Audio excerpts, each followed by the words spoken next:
आज एनडीए सरकार का शपथ ग्रहण समारोह है और आज किरण बेदी जी का जन्मदिन भी है।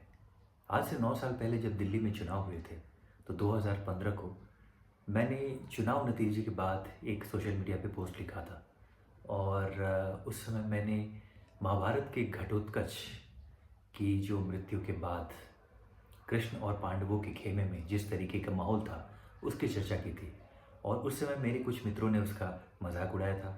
लेकिन आज वो ये मान रहे हैं कि मैंने बहुत गूढ़ बात लिखी थी उस समय। राजनीति में कई बार जैसा हम देखते हैं वैसा होता नहीं है। अधिकांश बार ऐसा ही होता है कि जो हम देखते हैं, जो हम समझते हैं, वैसा नहीं होता है। पर्दे के पीछे कुछ और चल रहा होता है। और जो राम गोपाल वर्मा जी की सरकार फिल्म में जो उनके 2-3 पार्ट्स आए थे, जो दिखाया गया था, वो राजनीति में एक समंदर का बूंद भी नहीं है। तो मैंने कुछ ऐसा लिखा था उस समय कि महाभारत में जब घटोत्कच का वध होता है कर्ण के द्वारा, तो पूरी जो पांडवों के खेमे में शोक का माहौल था। शोकाकुल थे वो लोग, लेकिन केवल एक व्यक्ति हंस रहा था और बहुत ही खुश था। उस व्यक्ति का नाम था श्री कृष्ण। और भीम को इस बात से आपत्ति थी कि जब सभी दल, जो सभी पांडव लोग हैं, वो जब रो रहे हैं, उस समय श्री कृष्ण बहुत खुश क्यों हैं और मुस्कुरा क्यों रहे। दूसरी ओर कौरवों के खेमे में सभी सभी बहुत खुश थे और एक हर्ष की लहर थी कि घटोत्कच मारा गया और एक नया जोश आ गया उनके दल में। लेकिन एक व्यक्ति उस दिन रो रहा था और शोकाकुल था। उसका नाम था कर्ण। इस दल से कर्ण और उस तरफ से श्री कृष्ण, ये दोनों ही अपने अपने तरीके से समझ पा रहे थे कि लॉन्ग टर्म में क्या हुआ है और पूरा खेल ही पलट गया है। क्योंकि जो एक सबसे बड़ा अस्त्र जो कर्ण ने बचा कर रखा था अर्जुन के लिए, वो उसे प्रयोग करना पड़ा था घटोत्कच को मारने के लिए। और यही श्री कृष्ण चाहते थे। अब अर्जुन को कर्ण हरा नहीं सकता। तो ये बहुत बार ऐसा हमारे जीवन में ऐसा होता है कि हम जब देखते हैं तो हमें लगता है कि ये बहुत अच्छा मोमेंट है हमारे लिए और हम बहुत, ये खुशी का पल है। लेकिन बाद में पता चलता है कि वो कुछ और ही कहानी हो रही थी उस समय।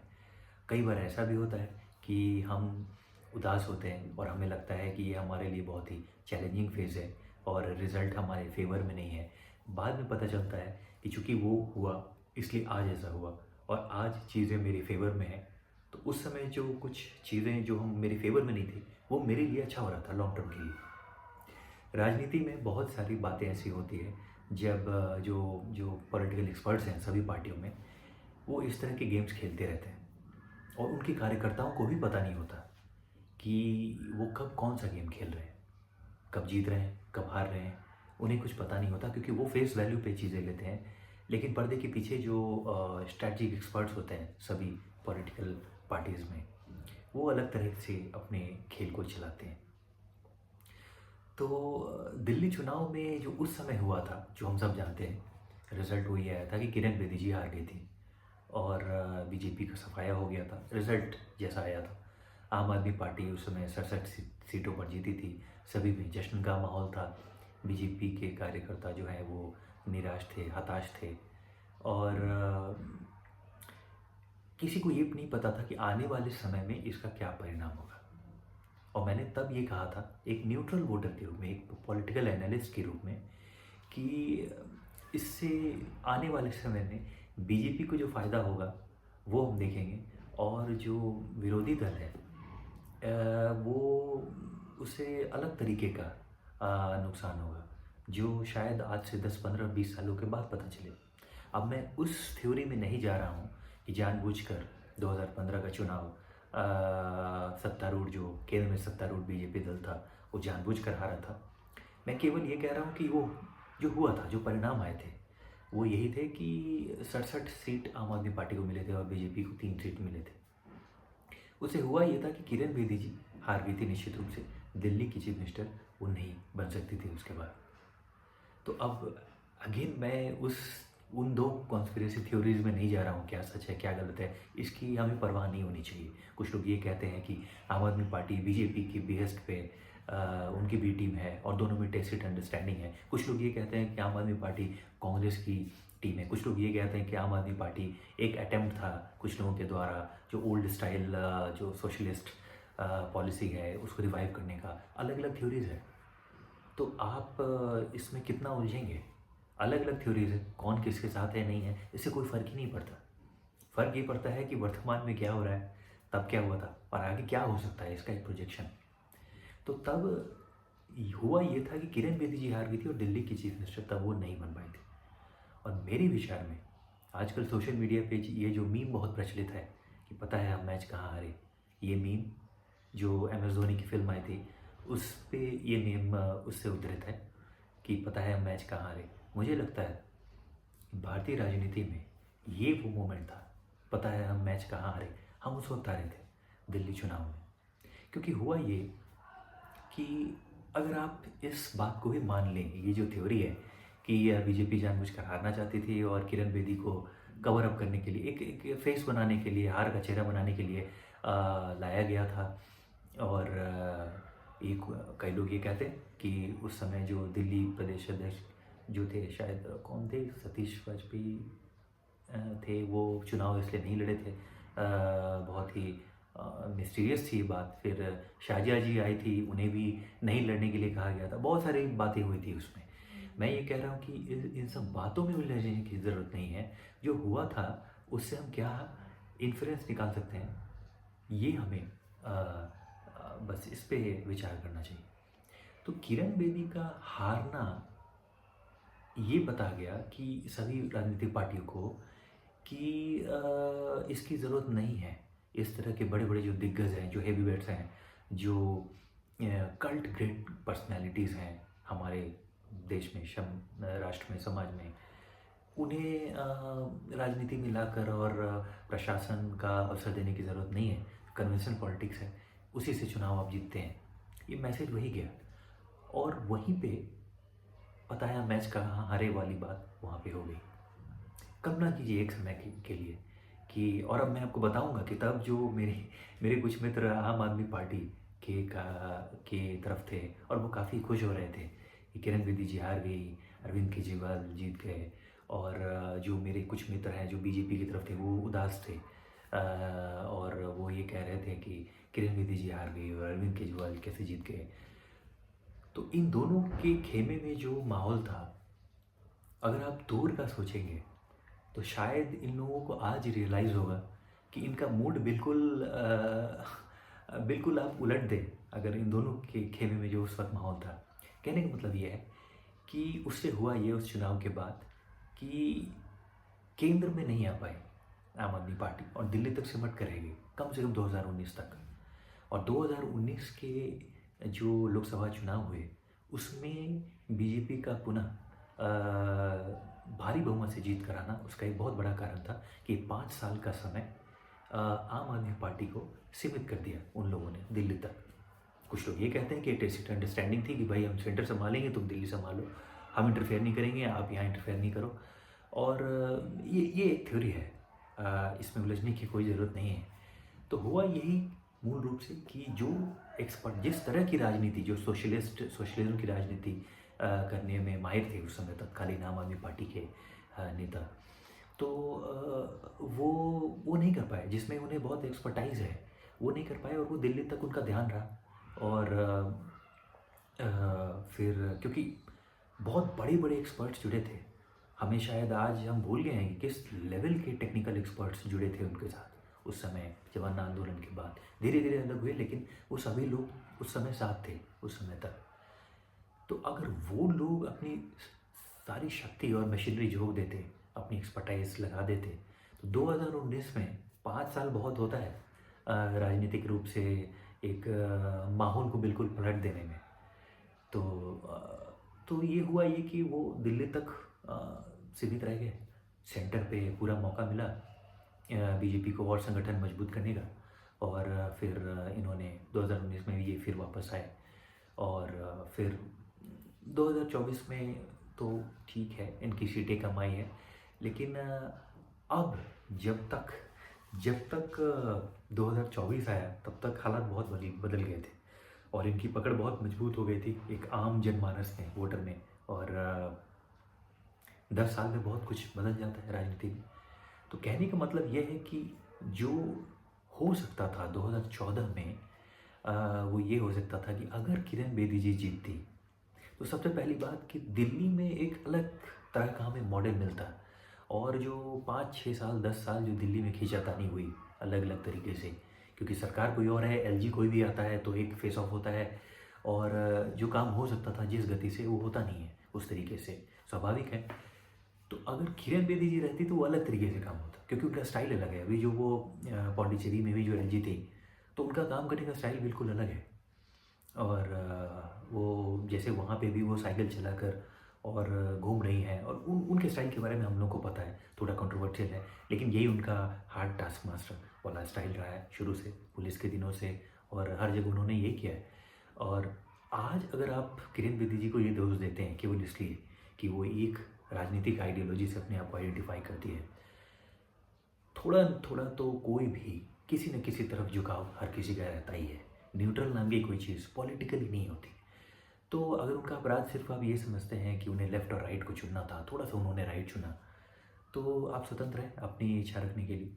लेकिन आपको ये समझना चाहिए कि जब आप उन्हें वो पुलिस के काम कार्यकाल में थी, तो कई दफ़े उस समय तत्कालीन जो दिल्ली बीजेपी के बड़े बड़े दिग्गज नेता थे, उससे उनकी बहुत लड़ाई होती थी। मैं नाम लेना नहीं चाहूँगा क्योंकि कई नेता आज दिवंगत हैं, लेकिन उन सभी नेताओं से उनकी बहुत लड़ाई हुई, झगड़ा हुआ उनका। और उस समय कांग्रेस हो या बीजेपी, सभी पार्टियों से उनकी लड़ाई होती थी। जिस तरीके से उन्होंने अपने कर्तव्यों का पालन करते हुए जो भी काम किया है, ये तो आप उनसे नहीं ले सकते, उनकी जो ड्यूटीफुलनेस रही है और जिस तरीके का काम उन्होंने किया है, महिला होते हुए, और जिस तरीके का उस समय, मैं उन्हें महिला भी नहीं कहूँगा दरअसल, जिस तरीके की लीडरशिप के साथ और एक्शन ओरिएंटेड एक मिशन के साथ उन्होंने अपना जो वर्दी में जो उन्होंने काम किया है, उन्होंने ये दिखाया ही नहीं कि कौन किस पार्टी का है उस समय। तो कई बार उन्होंने लॉयर से लड़ाई की, कई बार उन्होंने पॉलिटिकल पार्टी से लड़ाई की। अलग अलग जगह पे जहाँ भी वो गए, वो रिबेल के रूप में उन्होंने अपना काम किया। और अगर आप ये समझते हैं कि उनकी जो किरण बेदी जी की सबसे बड़ी उपलब्धियां हैं वो पुलिस अफसर के रूप में है, तो मेरा यहाँ पे डिफरेंस ऑफ ओपिनियन है थोड़ा सा। क्योंकि जितनी लोकप्रियता मिली पुलिस अफसर एक कड़े प्रशासक के रूप में, उससे अधिक, उससे बड़ा काम उन्होंने किया जो तिहाड़ जेल में उन्होंने रिफॉर्म्स किए हैं, और उनके एंटी नारकोटिक्स ड्राइव जो उन्होंने किए, वो दोनों जो उनके काम थे, मुझे लगता है उसे दशकों तक याद किया जाएगा। सिर्फ इसलिए नहीं कि ये अवार्ड मिले, वो अवार्ड मिले, मैग्सेसे से मिला, ये वो दिस दैट। जो उनके काम है ना, वो आने वाले समय में, आज ही पूरी दुनिया में अलग अलग देशों में उनके मॉडल को स्टडी किया जा रहा है, तिहाड़ जेल के रिफॉर्म्स को। आप अगर कभी तिहाड़ जेल कभी के किसी कैदियों से आपका सामना होता है, इंटरव्यू होता है, आप उनके इंटरव्यू को पढ़ेंगे, आप उनके जेलर्स वगैरह की से बातें करने का आपको अवसर मिलेगा, आप उनके इंटरव्यूज़ देखेंगे, तो आपको समझ में आएगा कि उन्होंने क्या काम किया है ग्राउंड लेवल पे। और एक कड़ा प्रशासक जिसे बहुत ही कठोर माना गया, उसका ये मानवतावादी दृष्टिकोण ये बताता है कि एक दुर्लभ प्रतिभा हमारे पास थी आज़ादी के बाद। और उनकी सोच ये थी कि जो कोई भी क्रिमिनल टाइम स्पेंड करता है जेल में, उसके बाद अगर वैसे बाहर आता है तो और भी वेंजेंस के साथ आएगा। तो हम एक और बड़े क्रिमिनल को सोसाइटी में, समाज में रिलीज़ कर रहे हैं, और सोसाइटी का इससे और नुकसान है, ये और भी भयानक बात है। तो क्यों ना ये जो टाइम स्पेंड वो कर रहा है जेल में, तो उसे उसे उस व्यक्ति को ट्रांसफॉर्म करने की दिशा में कदम उठाया जाए। और उन्होंने अलग अलग प्रयास किए इसके, कैदी हों, जेलर हों, सभी लोगों ने उनकी प्रशंसा की। और उन्हें बहुत ही, कई लोग हैं अपनी ब्लॉग्स लिखते हैं, स्पीचेस देते हैं, आज बहुत ही ग्रैटिट्यूड के साथ उन्हें याद करते हैं, उनके तिहाड़ जेल के रिफॉर्म्स को। तो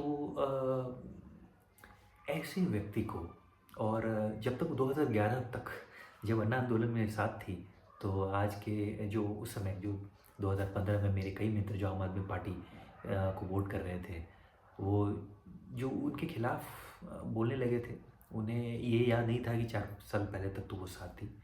लेकिन उसके बाद फिर जो उन्होंने अपना लेफ़्ट राइट चुना, किसी न किसी तरफ तो आपका झुकाव होगा, अगर आप 2 आइडियोलॉजी के क्लैश की बात करेंगे। तो वही हुआ, उनको जो नियरेस्ट जो लगा, जो उनसे आइडेंटिफ़ाई कर सकते हैं, वो रास्ता उन्होंने चुना। तो आप किसी की पॉलिटिकल केवल इंक्लिनेशन की वजह से उसे ब्लेम नहीं कर सकते। हाँ, वो एक्सट्रीम अगर फार राइट जा रहे हैं तब आप बोल सकते हैं। कोई केवल लेफ्ट है इसलिए उसे ब्लेम मत कीजिए, उन पे आरोप मत लगाइए। अगर वो एक्सट्रीम फार लेफ्ट है, अगर वो बहुत ही क्रूर है, तब आप बोल सकते हैं। लेकिन केवल किसी की वामपंथी थोड़ी सी विचारधारा है, लेफ्ट है, हो सकता है कि वो संवेदना की वजह से हो। और कोई थोड़ा सा अगर राइट विंग है, तो हो सकता है कि वो तात्कालिक जो समाज का ढांचा है, उसमें वो त्वरित डिसीजन मेकिंग चाहता है, फास्टर डिसीजन मेकिंग चाहता है, इस वजह से थोड़ा सा राइट आइडियोलॉजी से आइडेंटिफाई करता है। तो ये जो आइडियोलॉजीज है लेफ्ट राइट, ये बहुत ही कॉम्प्लिकेटेड चीज़ है, इसमें आप ब्लैंकेट किसी को जज नहीं कर सकते। लेकिन हमारे कई मित्रों ने किया। और मुझे याद है कि मेरे से कुछ साल छोटे एक मेरे एक मित्र हैं, उनके जो एक छोटे भाई, मेरी उनसे बात हो रही थी। और वो कह रहे थे कि ये क्या है किरण बेदी, इनकी क्वालिफ़िकेशन क्या है, और वो जो जिनके खिलाफ़ वो लड़ रही हैं वो तो IITian है, मैग्सेसे अवार्ड विनर हैं। तो मैंने उनसे इतना ही कहा कि आप अपने घर में अपने बड़े बुजुर्गों से पूछो कि किरण बेदी क्या है। 80 और 90 के दशक में जो भी पला बड़ा है, उसे पता है कि इस नाम का महत्व क्या है। जब भी वुमेन एम्पावरमेंट की बात होती थी 80-90 के दशक में, सबसे पहला नाम किसका आता था? मैं ये नहीं कह रहा हूँ कि किरण बेदी जी को केवल उस नारी सशक्तिकरण के रूप में देखा जाए, और उनका जो वो चेहरा है, जो जो शायद 75-74 कभी का वो फ़ोटो लिया गया है, जब जनपथ में वो ऑल मेन, वो एक पैरेड है, सभी उसमें पुरुष हैं उस पैरेड में, और किरण बेदी जी लीड कर रही हैं। वो चेहरा काफ़ी वो चित्र काफ़ी प्रचलित हुआ था। लेकिन मैं उन्हें उस तरीके से महिला के रूप में देखता नहीं हूँ। और कभी भी जब भी इंटरव्यूज़ में उनसे पूछा गया ये इस तरह का सवाल, तो ये क्योंकि ये बाहर से उधार लेकर आए हैं हम ये सवाल, वहाँ पे इस तरह के डिबेट्स चलते हैं, हमारी सोसाइटी, हमारी हिस्ट्री, कल्चर बिल्कुल अलग है, फिर भी वही सवाल वहाँ चलता है कि did you feel discriminated being a women, और आपको कैसा लगा इस पुरुष प्रधान समाज में, आप एक महिला थे पुलिस की वर्दी में। किरण बेदी जी ने इतने अच्छे तरीके से इन सभी सवालों का जवाब दिया है, जितनी ट्रांसपेरेंसी, इंटीग्रिटी और स्ट्रेंथ के साथ उन्होंने अपने करियर में काम किया, उसी तरीके से हर जगह इस सवाल को खारिज कर दिया उन्होंने। तो मैं कहना ये चाह रहा हूँ, किरण बेदी जैसे लोग किसी ग्रुप, किसी जेंडर, किसी किसी खास एक class of people, group of people से बिलोंग नहीं करते हैं। ऐसे लोग महान विभूतियाँ हैं। ये किसी दल से नहीं होते, ये किसी रेस के नहीं होते, किसी कंट्री, किसी नेशन स्टेट के भी नहीं होते, किसी जेंडर के नहीं होते। ऐसे लोग महान लोग होते हैं, बॉर्न लीडर होते हैं, लिजेंड्स होते हैं, और इनका अधिक से अधिक लाभ उठाना चाहिए समाज को। आज हो क्या रहा है कि इन्हें छोड़ दिया गया है केवल ब्लॉगिंग करने के लिए, और जगह जगह पैनल डिस्कशन में इन्हें केवल बुलाया जाता है अपनी बातें शेयर करने के लिए, तालियां बजाई जाती है। हम इनका सही इस्तेमाल नहीं कर रहे हैं ऐसे ऐसे लोगों का। हमारे देश में ऐसी ऐसी महान विभूतियाँ हैं, आज हैं, और उन्हें पावर हम नहीं देते। तो ये अपने आप में त्रासदी है। और मुझे जो लगा था 2015 में, जो मुझे लगता था, और मैं किसी के खिलाफ नहीं हूँ, मुझे कांग्रेस, बीजेपी, AAP से किसी से ना कोई एफिनिटी है, ना कोई रिपल्सन है। मुझे पता नहीं है ये सब पॉलिटिकल पार्टीज़ का गेम क्या है, और मुझे कोई दिलचस्पी नहीं है। मैं जानता हूँ कि ये देश चलेगा, कोई भी आए और वो चलेगा, और चलाने वाले जो हैं वही उसे चलाएंगे। राजनीतिक पार्टियाँ देश चलाएंगी, ऐसा मैं नहीं मानता।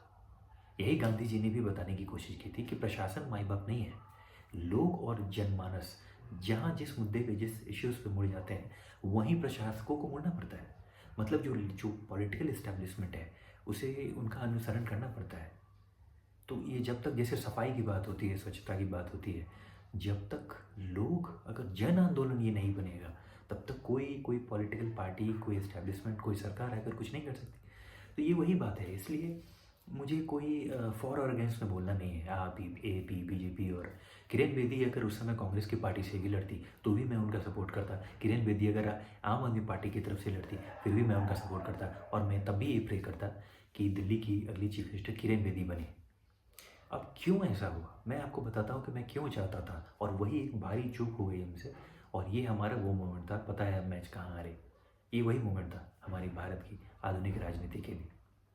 वो ये था कि अगर उस वक्त वो चीफ मिनिस्टर बनती तो मैं आपको ऐसा, एक तो मेरा ओपिनियन है कि आज दिल्ली की दशा बिल्कुल अलग होती, क्योंकि वो एक एक्शन ओरिएंटेड एक पर्सनैलिटी है। मैं वुमेन भी उन्हें नहीं कह रहा हूँ, मैं कह रहा हूँ कि किरण बेदी जैसे लोग मेन वुमेन जैसे जेंडर डिवाइड्स को ट्रांसेंड कर देते हैं। एक महान विभूति, वो ये अलग ही चीज़ है। उनका ध्यान काम, पॉलिटिक्स इन सब से अलग उठकर डिलीवरी पे है, इम्प्लीमेंटेशन पे है। तो ये होता, दिल्ली में बहुत कुछ होता इन 10 सालों में। दिल्ली आज हो सकता है कि सिंगापुर के बराबरी की हम उस दिशा में आगे बढ़ रहे होते। आज तो कुछ हुआ नहीं, 10 सालों तक तो केवल इन लोगों ने अपनी मैं शिकायत नहीं कर रहा हूँ आम आदमी पार्टी की, लेकिन काम भी थोड़ा हुआ है, लेकिन अब ब्रांडिंग ज़्यादा हुई है। और इनके सभी जानते हैं कि इनका दूर का एक गोल है सभी पार्टियों की, चाहे बीजेपी की हो, चाहे आम आदमी पार्टी की हो, चाहे कांग्रेस की हो। सभी राजनीतिक पार्टियों का यही एक एक फ्यूचर गोल होता है कि हम कैसे संगठन को बनाएं। तो उनका ध्यान सामने जो है उस पर कम होता है, और अधिक ध्यान होता है कि हम अगले 50 साल का हम संगठन बनाएं। और तब तक ही बूढ़े हो जाते हैं, फिर अगला जनरेशन आता है, फिर वो उस आंदोलन का जो डर रहा है वही बदल जाता है। और इस तरह से कुल मिलाकर होता यही आया है कि हम एक स्टेप फॉरवर्ड जाते हैं, 2 स्टेप बैकवर्ड आते हैं, और विकास हमारा होता है लेकिन उस रफ्तार से कभी नहीं हो पाता। तो इसलिए मुझे लगता है कि अगर उस समय किरण बेदी जी आती तो एक डिलीवरी और इम्प्लीमेंटेशन पे हमारा फोकस अधिक रहता। और सबसे बड़ी बात ये होती, वही तरीका है किसी समाज को सुधारने का, इनसाइड आउट सुधारने का, कि हम जहाँ हैं वहीं पे हम थोड़ा सा रिबिल कर सकते हैं, विद्रोह कर सकते हैं। ये वो स्टेप होता।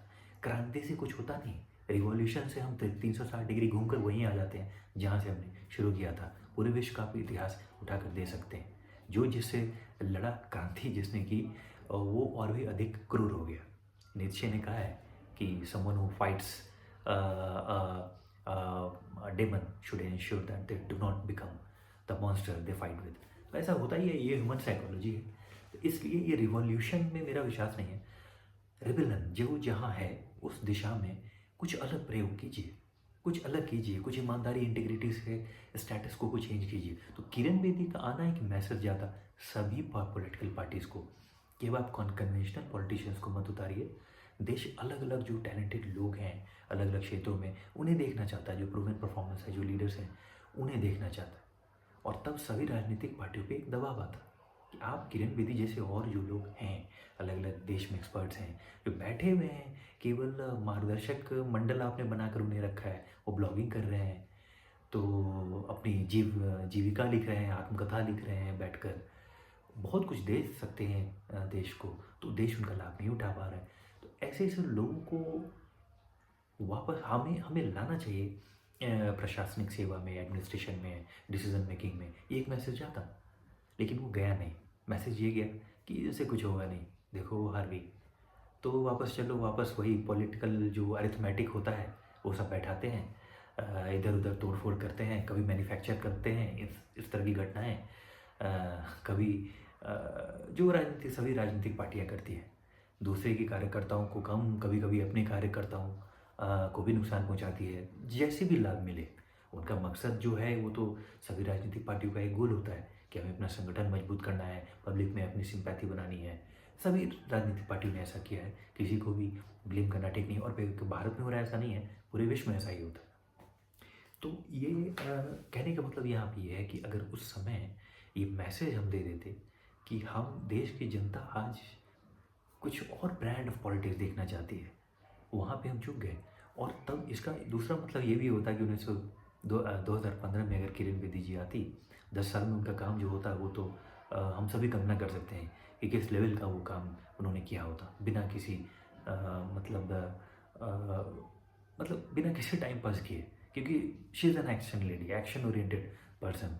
और वो हमेशा, भले ही लड़ाई झगड़ा उनका हुआ है, लेकिन उनका पर्पस लड़ाई झगड़ा पे नहीं होता है। कुछ कुछ लोग हमारे देश में ऐसे हुए, पिछले मतलब 60 70 80 के दशक से आज भी आते रहते हैं, जिनका सबसे बड़ा मकसद जो है वो लड़ाई करना होता है। और वो जस्टिफाई कर देते हैं पुराने किसी कवियों का कुछ उदाहरण लेकर, मेरे सीने में नहीं तेरे सीने में आग होनी चाहिए। नहीं नहीं, ये जिस कवि ने लिखा वो अलग पृष्ठभूमि में लिखा, उसको मिसकोट नहीं कीजिए। आग होनी चाहिए, पहले आप आग से दिया भी जला दीजिए, पहले किसी को रोशनी दिखाना वो मकसद है। सिर्फ आग होनी चाहिए और तोड़ फोड़ करनी चाहिए, ये मिसकोट करते हैं हम। लेकिन ऐसे होते हैं कुछ कुछ लोग, हर दशक में आते हैं। और वो किरण बेदी जी की जो लड़ाई हुई है उनके करियर में, उनका मेन मकसद, फर्स्ट प्रायोरिटी कभी वो नहीं रही। So she has worked for implementation, delivery. तो she is a result oriented lady, इसलिए उन्होंने उनका काम बोलता है। तो ये 10 सालों में जो उनका काम होता है, उसके उसके बेसिस पे मैं कह सकता हूँ कि 2024 तक आते आते ये मांग उठती कि देश के प्रधानमंत्री के रूप में उन्हें प्रोजेक्ट किया जाता। और मुझे ऐसा लगता है कि समय आ गया है कि भारत को, इंदिरा गांधी जी थी, अब एक दूसरी महिला प्रधानमंत्री मिले, नेक्स्ट टर्म में हो या उसके बाद हो। लेकिन मुझे लगता है कि अब उस दिशा में हमें बढ़ना चाहिए कि जब नरेंद्र मोदी जी के बाद जब भी कोई अगली प्रधानमंत्री भारत से हो, तो ये होना चाहिए हमें, वी नीड नाउ। और ये मुझे लगता है कि किरण बेदी से बेहतर विकल्प हमारे पास नहीं हो सकता था। अगर उस समय उन्हें मौका मिला होता तो आज शायद वो 2024 में प्रत्याशी भी होती। लेकिन वो सब कुछ भी नहीं हुआ। और अगेन 2024 में अगर ऐसा होता कि वो प्रधानमंत्री के पद पे होती, तो हर तरह से अच्छा होता। आप ये नहीं कह सकते कि किसी भी तरीके से ख़राब होता। पूरे विश्व में भारत का डंका बजता। और मैं ये नहीं कह रहा हूँ कि अभी जो दल है, अभी जो प्रधानमंत्री हैं, उनमें किसी तरह की कोई कमी है। मैं ये कह रहा हूँ कि मुझे ऐसा लगा था कि जो बीजेपी और आरएसएस की जो इनिशियल प्लानिंग थी वो 10 सालों की थी। नरेंद्र मोदी जी की 10 साल रहेंगे, उसके बाद पावर ट्रांसफ़र होगा। अब हो सकता है कि ये लास्ट मिनट में, लास्ट 3 4 सालों में कुछ चेंजेस हुए हैं, क्योंकि लास्ट 4 5 ईयर्स में बहुत कुछ ऐसा बदला। 2020 में तो हम फ्लाइंग कार्स एक्सपेक्ट कर रहे थे, 2020 में तो दुनिया सबसे नीचे गिर गई थी। तो बहुत कुछ बदला है, अप्रत्याशित चीज़ें हुई हैं, इसलिए कुछ फेरबदल हुए होंगे। लेकिन मैं इस दावे के साथ कहता हूँ कि नरेंद्र मोदी जी स्वयं चाहते थे कि हम 2024 में कोई और आए, क्योंकि 2014 में जो 5 सितंबर को टीचर्स डे का कार्यक्रम हुआ था, उसमें मणिपुर के एक छात्र ने पूछा था, इस sir I want to be the prime minister, और मुझे क्या करना चाहिए भारत का प्रधानमंत्री बनने के लिए। और तब मोदी जी ने जवाब दिया था कि 2024 के लोकसभा चुनाव की तैयारी करो, और ये कहा था कि इसका मतलब ये है कि तब तक मुझे कोई खतरा नहीं है। तो अब पॉलिटिकल स्ट्रैटेजीज में उन्हें कोई मात नहीं दे सकता। अगर वो स्वयं ये कह रहे थे, तो शायद उनकी और उनके संगठन के लोगों की ये सोच थी कि 10 साल वो रहेंगे और उसके बाद फिर ये पावर ट्रांसफ़र होगा, इन बिटवीन तैयार किया जाएगा भावी पीढ़ी के लोगों को। लेकिन ऐसा हुआ नहीं। आज वो लेने वाले हैं तीसरे टर्म के लिए शपथ। तो जो भी बात हो, अभी वर्तमान की सच्चाई ये है कि आज इस राष्ट्र के प्रधानमंत्री आज नरेंद्र मोदी जी शपथ लेंगे। और मुझे ऐसा अंदेशा है, और मैं किसी पार्टी के फॉर अगेंस्ट में बोल नहीं रहा हूँ, मुझे ऐसा आभास है कि शायद 2027 में जब द्रौपदी मुर्मू जी रिटायर होंगी, तो राष्ट्रपति के रूप में एनडीए के सभी दल मिलकर नरेंद्र मोदी जी का नाम प्रस्तावित करेंगे। ऐसा मुझे लगता है। हो सकता है, मैं पॉलिटिक्स में उतना मैं जानता नहीं हूँ, जितनी थोड़ी बहुत मुझे समझ है उस हिसाब से मुझे ऐसा लगता है ऐसा हो सकता है। और तब जो प्रधानमंत्री पद जो के लिए जिन जिन नामों को आगे लाया जाएगा, मेरी ऐसी अपनी इच्छा है कि उन नामों में किरण बेदी जी का भी नाम हो। और भी बहुत सारे लोग हैं, और भी बहुत ही वर्दी कॉम्पिटेंट पर्सन्स हैं। तो बहरहाल आज आज किरण बेदी जी का जन्मदिन भी है और शपथ ग्रहण भी हो रहा है। तो एक बात जो मुझे ऐसा लगा कि हम इस चीज़ को उस समय करते तो आज हम बहुत आगे होते एक समाज, एक राष्ट्र के रूप में। वो यही है कि अगर उस समय दिल्ली इलेक्शन जो है, अगर वो किरण जी जीत गई होती, तो आज निश्चित रूप से आज समीकरण कुछ और होते, किसी का कोई नुकसान नहीं होता। और she is a very very she is an administrator with integrity. तो ऐसा नहीं है कि वो अगर उन्हें प्रशासनिक जिम्मेदारी दी जाए या वो पॉलिसी या वो मतलब वो बहुत सीनियर लेवल पे अगर मिनिस्टर है या प्राइम मिनिस्टर है या प्रेसिडेंट भी अगर बनती है तो किसी से भेदभाव करेंगे, ऐसा मैं नहीं मानता हूँ। ऐसा उनका रिकॉर्ड नहीं रहा है और उनका फर्स्ट प्रायोरिटी हमेशा से काम को करने में रहता है। ये बात सही है कि अ, आजकल तो कोई भी नेता निकले या पुलिस अफ़सर भी निकले तो उनका कैमरा से रिकॉर्डिंग होता रहता है। पहले नहीं होता था, जब किरण बेदी जी जब आईपीएस अफ़सर थी और जब इंदिरा गांधी की गाड़ी को भी वो उन्होंने टाँव करके और उठवा दिया था, तब तो कोई कैमरा से रिकॉर्डिंग तो कोई कर नहीं रहा था।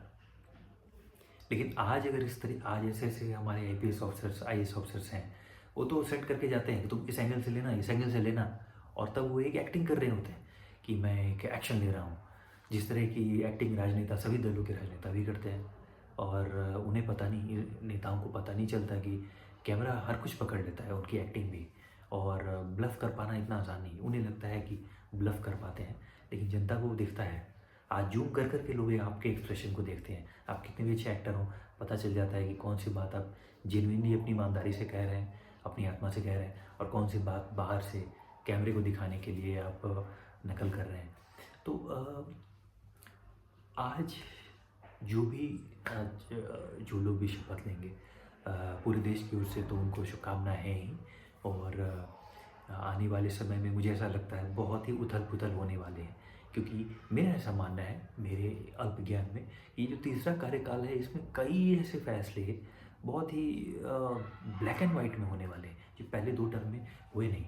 और मैं जिस प्रार्थना करूँगा कि कम से कम फाइट में, कम से कम लड़ाई झगड़े में अधिक से अधिक काम हो, जितना अधिक सर्वसम्मति से काम हो सके, फैसले हो सके, उतना बेहतर रहेगा, क्योंकि हम सब अपने ही लोग हैं। अभी कोई विदेशी, कोई ब्रिटिशर, कोई पोर्टुगीज़ कोई राज नहीं कर रहा हम पे। ये बात स्मरण होना चाहिए। जो भी अलग अलग राजनीतिक दल के लोग हैं, पार्टियाँ हैं, सब अपने ही लोग हैं। पूरे देश में जो लोग रहते हैं सब भारतीय ही हैं। तो इतना अधिक डिवीज़न कर देना डिसीजन लेने के लिए, ये मुझे लगता है इसमें थोड़ी रहम की ज़रूरत है, सोचने की ज़रूरत है सभी पॉलिटिकल पार्टीज़ को। लेकिन ऐसा होगा, बहुत सारे ऐसे डिसीज़न, कंटेंशियस डिसीजंस लिए जाएंगे और हो सकता है कि कई छोटे बड़े आंदोलन हो और बहुत सारे पोलराइज्ड डिबेट्स हो। आम जनता को इन सब चीज़ों में कम से कम फंसना चाहिए। Let's pick our battles very carefully, और जितना हो सके हम अपने राष्ट्र के लिए, अपने समाज के लिए, एक बेहतर विश्व बनाने के लिए जो काम कर सकते हो वो काम करके जाएं। बातें नहीं रहेंगी आज से हाइंडसाइट में देखने के लिए, लेकिन हम और आप जो काम करेंगे आज ग्राउंड लेवल पे अपने लिए, अपने इर्द गिर्द, अपने समाज के लिए, वो काम का ही जो असर है वो दिखेगा। That work will respect. और बातें करने से, डिबेट करने से, लड़ाई झगड़ा करने से वो कुछ नहीं होगा। तो मैं जैसे एनालाइज करता हूँ इस इलेक्शन को, तो मेरा एक ही अफसोस रह गया कि और ये किसी के खिलाफ नहीं है। मेरा केवल एक मेरी एक सोच थी 10 साल पहले कि 10 साल बाद, तब मैं सोचता था 2015 में कि 10 साल बाद 2024 में जब चुनाव होगा तो शायद भारत की दूसरी महिला प्रधानमंत्री मिलेगी, किरण बेदी जी के रूप में मिलेगी, और पूरे विश्व में एक सशक्तिकरण का एक मैसेज भी जाएगा पूरे विश्व को, और दुनिया देखेगी भारतीय नारी है क्या, वो दुनिया देखेगी। ऐसा मैं सोचता था 10 साल पहले, लेकिन आज के समीकरण अलग है, चीज़ें बदल गई है। तो मैं यही आपसे आग्रह करूँगा कि आपसी डिफरेंसेस के ऊपर उठकर जितना हो सकता है काम पे फोकस करें, और किरण बेदी जी के जीवन से प्रेरणा लें, उनके तिहाड़ जेल के रिफॉर्म्स को स्टडी करें, उनके जो अलग अलग सोशल इम्पैक्ट इनिशिएटिव्स हैं उन्हें स्टडी करें। और आप अगर उनकी विरोधी पार्टी के भी कार्यकर्ता हैं, उन्हें आपकी विचारधारा उनकी उलट है, फिर भी उस विरोध को साइड करके आप जो सीख सकते हैं उनसे ज़रूर सीखें। इतने महान व्यक्ति से आप अगर कुछ भी नहीं सीख सकते तो ये शायद ये आप अपने साथ भी भला नहीं कर रहे। We wish all the best to the next government and let's work together. और डिफरेंसेस हों, लेकिन हम उन डिफरेंसेस के साथ, आपसी डिफरेंसेस के साथ जितना हो सके हम सब मिलकर समाज को आगे बढ़ाएं, विश्व को एक बेहतर विश्व बनाएं।